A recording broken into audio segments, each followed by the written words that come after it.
को लेकर आज आप लोग मांग है भारत सरकार का जो 2013 का नया कानून आया है उसके अनुसार था कि जिसका पंचायत 1/1/2014 तक घोषित नहीं हुआ है उसको नए दर से मुआवजा दिया जाएगा 1/1/14 के रेट से। हम लोग को 19 मई 2015 को पंचायत घोषित हुआ। इस अनुसार हम लोग 1/1/14 का रेट को होना चाहिए। बिहार सरकार ने 2007 का 4 करके रेट हम लोग को दिया। हम लोग को जो कानून भारत सरकार के उसी के अनुसार हम लोग मांग रहे हैं, कोई नया नहीं मांग रहा है। और उस पर भी ये लोग करके 13 वर्ष हो गया है। सरकार का तकरीबन 50 एकड़ जमीन ऐसा है जिसका अधिग्रहण नहीं किया गया। किसान के नाम से ही बंदोबस्ती है तो उस जमीन को ये लोग जबरदस्ती कब्जा कर अधिग्रहण किया ही नहीं। और IIT का बिल्डिंग बन चुका है, सारे संस्थानों को एलॉट किया जा चुका है। क्या मांग क्या है? 1/1/14 का 1/1/14 के अनुसार जो भारत सरकार का नया 2013 का कानून है उसके अनुसार हम लोग को 1750 एकड़ जमीन जो बिहार मेगा औद्योगिक पार्क के लिए दिया गया है 1/1/14 का मुआवजा चाहिए। जी मुआवजा। अगर सरकार नहीं देती है तो क्या करेंगे? आंदोलन करेंगे, जितना संस्थान है सबको बंद करेंगे और नया कोई भी अधिग्रहण नहीं होने देंगे, सीधा बात। क्योंकि 13 वर्ष हो गया किसान भूखमरी के कगार पे है। नाम बता दीजिए। आज मोकम में किसी भी किसान को कोई नौकरी नहीं देता है। यहाँ अब निकलता है कि 10 किलोमीटर के अंदर कोई भरेगा नहीं। IIT में अभी भागी निकला था, गार्ड का भागी उसमें दिया गया है ऑप्शन की 10 किलोमीटर तक कोई मोकम आदमी नहीं भरेगा। बताइए। अपना नाम बता दीजिए। त्र्यंबक राज।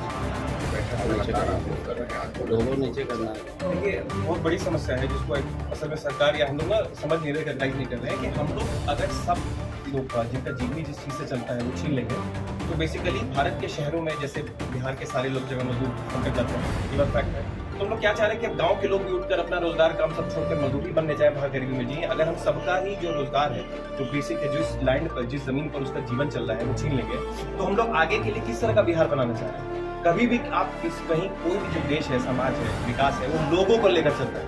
अगर आप लोगों को ही खत्म कर देंगे तो आप कौन सा बिल्डिंग बनाकर वहाँ पे क्या पालेंगे? बाहर से तो स्टूडेंट यहाँ पे एग्जिस्टिंग जो IIT बिल्डिंग बन गई, NIT बन गई, उसे पढ़ने आ रहे हैं, लेकिन जो किसानों के बच्चे उनका क्या हाल सरकार सोच रही है इस बारे में? तो मेरा तो आप लोगों से यही बस एक रिक्वेस्ट है, यही एक बात है, यही डिमांड है कि इस मुद्दे को एटलीस्ट मीडिया इस पर ध्यान दे, क्योंकि ये समस्या जैसे दिख रही है वैसे है नहीं, ये बहुत ज्यादा डीप है। मुख्य मांग क्या है आपका? मुख्य मांग ये है कि जो मेगा औद्योगिक पार्क है, जो IIT है, जितने भी अधिग्रहण के मामले में डिस्क्रिपेंसीज है, जो समस्याएं हैं, उन सबों को एक साथ अब सुलझाया जाए, क्योंकि मामला बहुत पुराना हो चुका है। ग्रेटर नोएडा, गुड़गांव, इन सब जगह पे किसान चूंकि हिंसक हो जाते हैं, वो एक वोट बैंक बनकर सामने आते हैं तो वहां इंसाफ मिल जाता है। यहाँ पे किसानों में थोड़ी एकता की अब तक कमी थी, थोड़ी शिथिल पड़े हुए थे, तुमको इंसाफ नहीं मिल पा रहा था। लेकिन एक बात है कि अब किसान वैसे नहीं बैठेगा, किसान इंसाफ के लिए निकल चुका है, लेकर ही रहेगा। प्रदर्शन चल रहा है, बैठक चल रहा है एक रेट को लेकर, आज आप भी शामिल हो।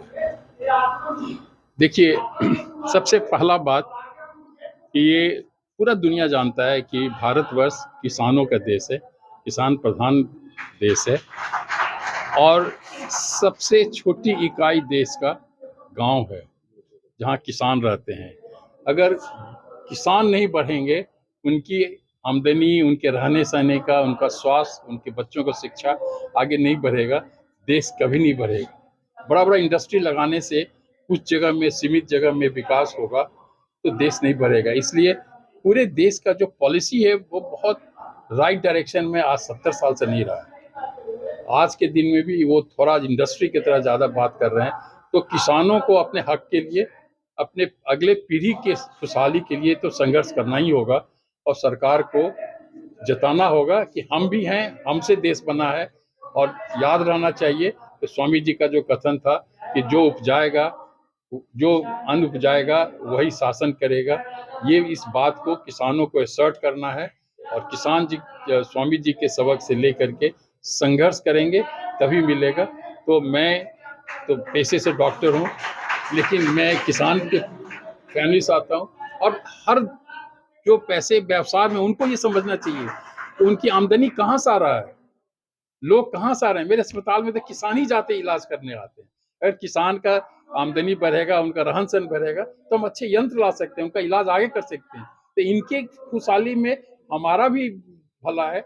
हर पढ़े लिखे हर उद्योग वाले को ये सोचना होगा कि किसान नहीं बढ़ेगा तो उनका उद्योग नहीं बढ़ेगा। इसलिए बहुत इम्पोर्टेंट है।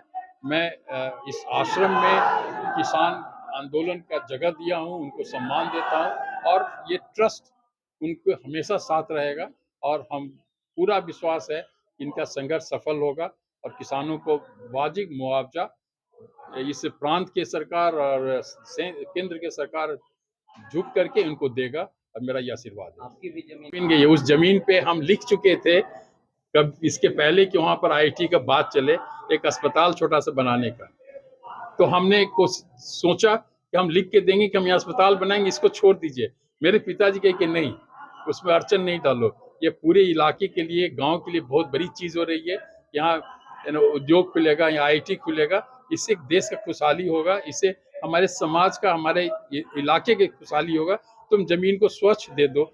इस तरह से हमारे गांव के सभी लोग अपनी स्वेच्छा से दिए, उनको स्वागत किए, लेकिन उनकी इस स्वेच्छा को, इस सम्मान को सरकार सम्मान नहीं कर रही है।